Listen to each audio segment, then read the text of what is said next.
Жигит мындан карасаң, мына жигит жаш балалардан сурап атат да. Бишкектен 3 бөлмөлүү үйбү же чупа-чупспу десе, чупа-чупс деп нак нерсени сурап атат. Дагы бирөөсүн айтат, 1 вагон доллар керекпи же чупа-чупспу деп ошону тандап атат. Аны көпчүлүгүңүз көрсөңүздөр керек, таңыркап атасыздар да, акча дебейсиңерби депчи. Жаш бала да, жаш баланын акылы нак нерсеге жетип атат деп баалашыңыздар мүмкүн. Бирок баарыңыздар эле жаш баласыздар. Капа болбоңуздар го.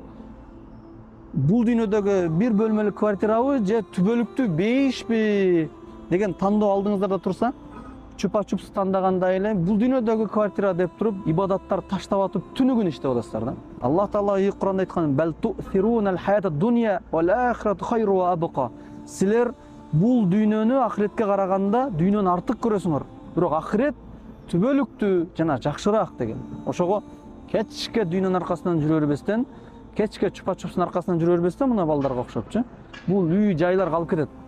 Ибадатты бекем кылыңыздар, ушу жумушту аткарганча бир аз элечи.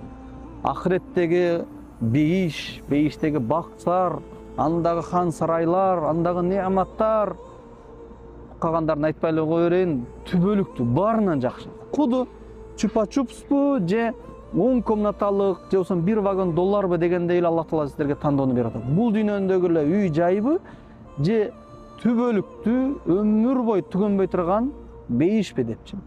Сиз салган үй аш барса 60-70 жылда пайдалана албай каласыз, түгөнөт. А бирок ахирет түбөлүктүү. Чупа-чупс жеп жүргөн туугандарга жөнөтүңүздөр, мешитке келсин.